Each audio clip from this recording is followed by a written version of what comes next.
めえは誰かさんと違ってな。こんな最低な街から早く抜け出すために今の板谷みたいに半端ないみたいに半端ない。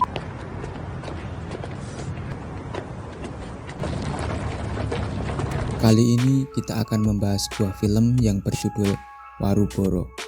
Film ini menceritakan tentang seorang siswa pendiam yang berubah menjadi bos gangster terkuat.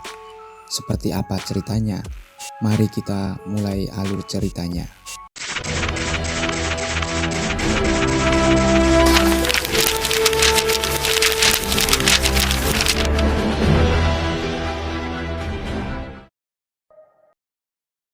Film ini dimulai dengan kisah seorang siswa SMA bernama Koichi.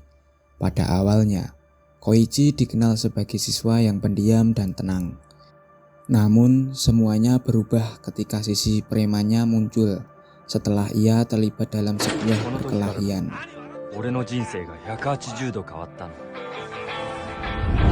Koichi tinggal di sebuah desa kecil di pinggiran Tokyo. Pada tahun 70-an, ia tumbuh di lingkungan yang keras dan sering menyaksikan kekerasan. Bersama 5 temannya, mereka membentuk geng preman sekolah yang terkenal di kota kecil itu.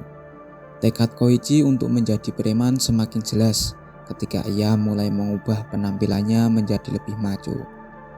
Ia pergi ke toko jahit dan salon untuk mendapatkan gaya rambut dan pakaian yang mencerminkan citra preman sekolah. Dengan penampilan barunya, Koichi merasa siap menghadapi segala tantangan. Namun, suatu hari saat sedang berbincang dengan temannya, seorang teman lain datang dengan wajah ketakutan. Teman tersebut memberitahu Koichi dan kelompoknya bahwa ada sekelompok preman dari sekolahan lain yang berniat menghancurkan geng mereka. Kabar ini cepat menyebar, bahkan sampai ke telinga pemilik toko jahit yang membantu Koichi mengubah penampilannya. Saat Koichi dan teman-temannya tiba di lokasi, mereka mendapati Yako sudah di sana dan berhasil mengalahkan para preman dari sekolah lain. Setelah itu, mereka semua pergi bersama ke rumah salah satu anggota geng. Di sana mereka berkumpul dan merencanakan langkah berikutnya, berharap bisa membuat geng mereka terkenal dan besar sehingga bisa mencapai puncak sebagai preman sekolah. Namun impian mereka tidak akan mudah diraih karena mereka harus menghadapi beberapa geng besar yang lebih senior, seperti geng dari Maroko yang dikenal sangat kuat, geng si gendut yang terkenal dengan kekejamannya, dan geng dari sekolah Korea yang dipimpin oleh seseorang pemimpin bernama Akam. Setiap geng tersebut memiliki banyak anggota, membuat rasa pesimis mulai muncul di kalangan kelompok Koichi yang hanya terdiri dari 6 orang. Namun Yako menyemangati teman-temannya, mendorong mereka untuk tetap optimis dan berjuang keras. Yako merencanakan sebuah misi untuk menyusup dan menyerang geng-geng lain satu persatu. Ia mengajak teman-temannya menggunakan kecerdasan mereka dan mencari cara agar misi ini dapat berhasil. Setelah merencanakan misi ini, mereka semua pulang ke rumah masing-masing. Saat Koichi tiba di rumah, ibunya terkejut melihat perubahan drastis pada anaknya, mulai dari gaya rambut hingga pakaian yang dikenakan Koichi. Ibunya sangat marah dan bahkan mengancam akan membunuhnya. Namun, tekad Koichi untuk menjadi preman sangat kuat, sehingga dia mengabaikan perkataan ibunya. Sebagai gantinya, ia mengganti buku-buku pelajarannya dengan lempengan besi yang disimpan di dalam tasnya, sebagai alat perlindungan diri. Keesokan harinya, dalam perjalanan menuju sekolah, Koichi bertemu dengan Yamada, gadis yang paling ia sukai.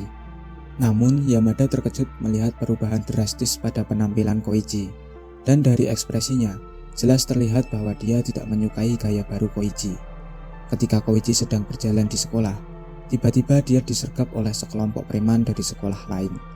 Mereka segera membawa Koichi ke hadapan pemimpin mereka, yang ternyata adalah seorang pria gendut.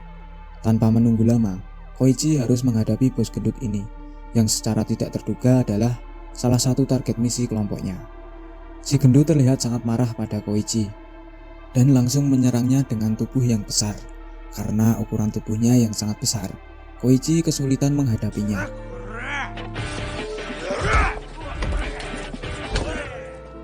Namun, pukulan terakhir Koichi secara mengejutkan berhasil membuat si gendut pingsan, menggunakan lempengan besi yang disembunyikan di dalam tasnya. Setelah mengalahkan si gendut, Koichi melarikan diri dan mencari tempat untuk bersembunyi, merasa gelisah dan ketakutan. Namun semua berubah ketika tiba-tiba ada seorang wanita cantik yang menyapanya. Setelah mengobrol cukup lama, mereka akhirnya saling mengenal satu sama lain. Kabar tentang pertarungan antara Koichi dan si gendut ternyata sudah menyebar, dan teman-teman Koichi datang ke kelasnya dengan terburu-buru untuk mencari kebenaran dari berita tersebut. Meski dalam situasi yang sulit, Koichi tetap tersenyum menunjukkan bahwa mungkin dia sedang jatuh cinta. Saat pulang, Koichi bertemu dengan dua orang dewasa yang ternyata adalah kakaknya. Mereka datang mencari Koichi setelah mendengar berita tentang perkelahiannya. Oleh karena itu, kakaknya memberikan sebuah pistol kepada Koichi untuk keamanannya jika suatu saat dibutuhkan. Namun pertemuan mereka terpaksa harus berakhir ketika ibu Koichi tiba dan mengusir kakaknya pergi. Esok harinya, Koichi berhasil mengajak wanita yang dia temui sebelumnya untuk berkencan. Namun, kebahagiaan itu tidak bertahan lama karena anak buah si gendut tiba dan membawa Koichi ke tempat tersembunyi untuk dipukuli bersama-sama.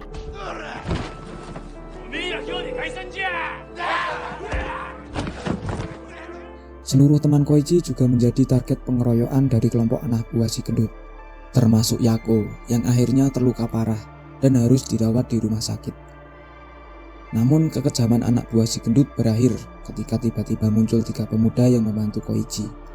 Anak buah si gendut pun ketakutan saat mengetahui bahwa mereka adalah anggota dari kelompok Tanuki.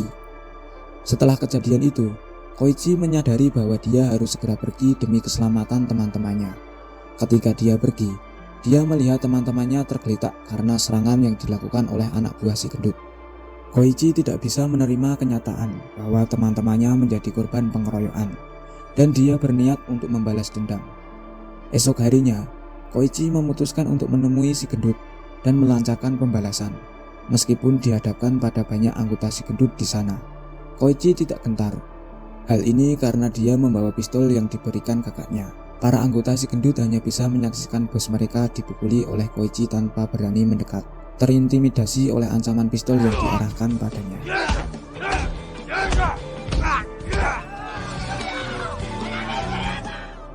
Setelah berhasil menjatuhkan si gendut dan melarikan diri bersama teman-temannya, Koichi menghadapi masalah baru ketika ia secara tidak sengaja memukul seorang siswa dari sekolahan Korea saat mereka pulang.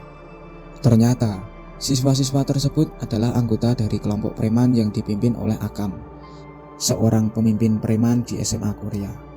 Setelah itu, Koichi dan teman-temannya menjenguk Yako yang masih terbaring di rumah sakit. Mereka menceritakan tentang balas dendam yang telah dilakukan.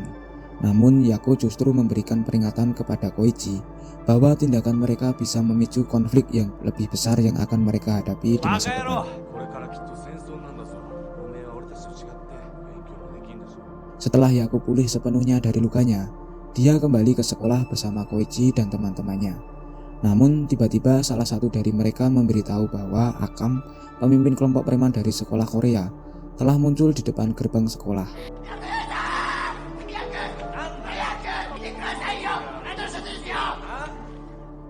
Mereka semua terkejut dan berusaha untuk segera melarikan diri dan bersembunyi.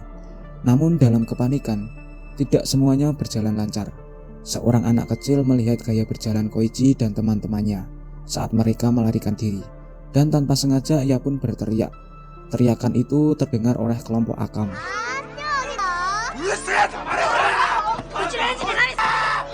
Yang lalu mulai mengejar mereka. Koichi dan teman-temannya mencoba untuk berpisah agar dapat lolos dari pengejaran tersebut. Namun nasib buruk terus menghampiri mereka ketika Koichi mencoba bersembunyi di dalam lubang selokan. Tiba-tiba saja kelompok Akam sudah berada tepat di atasnya. Sementara itu, Yako dan teman-temannya berhasil melarikan diri. Namun, kemudian dia malah menemui kelompok Maroko dan terlibat dalam pertarungan yang seharusnya tidak terjadi.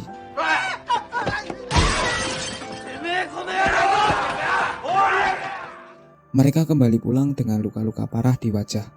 Namun masalah mereka belum berakhir di sana. Saat mereka pulang, mereka malah dihadang oleh sekelompok anggota Akam di depan mereka. Di sana, mereka disiksa dan dipukuli sampai mereka kehilangan kesadaran. Setelah sadar, Koichi dan teman-temannya justru merasa puas dengan kejadian itu. karena mereka merasakan kegembiraan masa muda mereka. Singkatnya, setelah Koichi pulang ke rumahnya, masalahnya masih belum terselesaikan. Ibunya marah atas perbuatannya dan menolak menerimanya di rumah. Sibuk dengan urusan pekerjaan, saat Koichi dan teman-temannya pulang, mereka dihadang oleh kelompok Tanuki yang sebelumnya telah menyelamatkan Koichi dari serangan anggota kelompok Marakau. Karena hubungan dekat itu, mereka menjadi teman akrab dan mengajak Koichi dan teman-temannya untuk pergi ke pantai untuk refreshing bersama. Di sana, mereka melihat tubuh yang kekar dari Tanuki yang membuat Koichi terobsesi untuk menirunya dan meningkatkan ototnya agar lebih kuat dalam menghadapi kelompok lain. Pada suatu hari, ada sebuah kelompok misterius yang menculik semua pemimpin dari kelompok-kelompok besar, lalu memaksa mereka untuk bergabung sebagai anggota baru. Hal ini menjadi tantangan baru yang sangat sulit bagi Koichi dan teman-temannya, karena mereka harus menghadapi semua kelompok yang sebelumnya mereka hadapi di bawah satu komando. Ternyata, salah satu teman Koichi telah mengetahui tentang kedatangan kelompok misterius ini. Mereka berkumpul dan merencanakan strategi untuk menghadapinya. Ketika Koichi teringat tentang bantuan yang pernah diberikan oleh Tanuki, dia langsung mengunjungi mereka dan memohon bantuan. Tanuki dengan senang hati menyetujui permintaannya, bahkan memberikan tiket untuk sebuah pesta yang akan diselenggarakan esok harinya.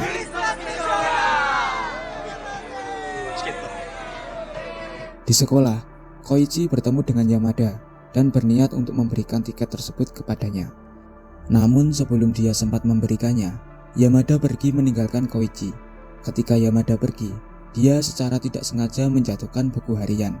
Tanpa disadari, Koichi membukanya dan menemukan sebuah foto Yako di dalamnya. Setelah itu, harapan Koichi untuk mendapatkan bantuan dari Tanuki pupus saat mengetahui bahwa kelompok misterius tersebut telah menyerang mereka terlebih dahulu. Koichi dan teman-temannya merasa putus asa, dan satu persatu anggota kelompoknya mulai meninggalkannya. Saat merasa putus asa dan marah, Koichi malah bertemu dengan kelompok Maruko yang menyerangnya sekali lagi.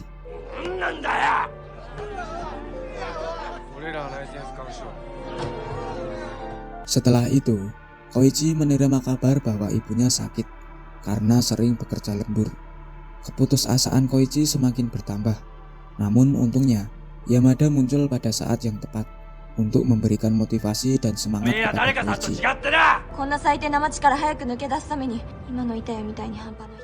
Esok harinya di sekolah, tiba-tiba kelompok Maruko muncul. Dan Yako yang sedang berjalan terkejut dengan kedatangan mereka. Tanpa kata-kata, kelompok Maruko langsung membawa Yako pergi. Ternyata kedatangan mereka di sekolah terkait dengan kelompok misterius, dan terungkap bahwa Yako, murid terkuat di sekolah Koichi, dipaksa oleh Maruko untuk menjadi anggota kelompok misterius. Namun, Yako dengan tegas menolak permintaan itu. Maruko menjadi marah dan menyerang Yako dengan katana. Tanpa diduga, Koichi muncul untuk membantu Yako. Dia melompat dari atas gedung sebagai syarat yang diberikan oleh Maruko untuk menyelamatkan Yako.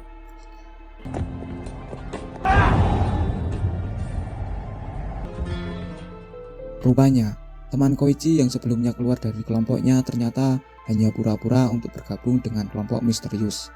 Dia sebenarnya menyamar sebagai mata-mata untuk mendapatkan informasi yang dibutuhkan. Akhirnya mereka berhasil mengumpulkan semua informasi yang mereka butuhkan. Pada hari wisuda, Koichi dan teman-temannya bersiap untuk menyerang markas kelompok misterius. Namun mereka menemukan bahwa kelompok mereka sudah mengetahui rencana mereka dan siap untuk menghadapi serangan itu. Meskipun salah satu teman Koichi ketakutan dan memilih untuk mundur dan bersembunyi karena perbedaan jumlah anggota, tekad Koichi dan teman-temannya yang lain tetap kuat. Mereka terus maju dan bersiap untuk menghadapi serta mengalahkan kelompok misterius. Akhirnya, ketua kelompok gangster tersebut muncul dan memutuskan untuk bertarung 1 lawan 1 dengan Koichi.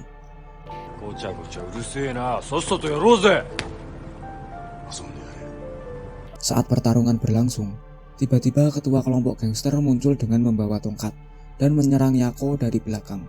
Ketika dia hendak melancarkan serangannya, tiba-tiba teman Koichi yang sebelumnya melarikan diri tiba dan memberikan tendangan keras ke arah ketua gangster, membuatnya terjatuh.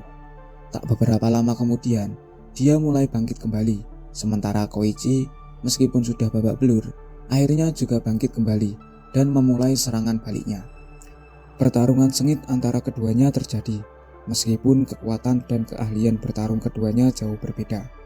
Koichi terus terdesak dan hampir putus asa, namun dia tetap teguh dalam keyakinannya dan tidak menyerah. Akhirnya, dia berhasil mengalahkan ketua gangster ini dengan satu pukulan terakhir yang menghujam langsung ke arahnya. Setelah itu, mereka meninggalkan tempat itu dengan tubuh yang penuh luka dan berdarah. Meskipun demikian, mereka semua merasa puas karena berhasil mencapai tujuan mereka untuk menjadi kelompok preman sekolah terkuat. Kemenangan ini membawa mereka ke puncak keberhasilan. Dan akhirnya film pun berakhir. Terima kasih sudah menonton video ini sampai habis dan sampai jumpa di video berikutnya.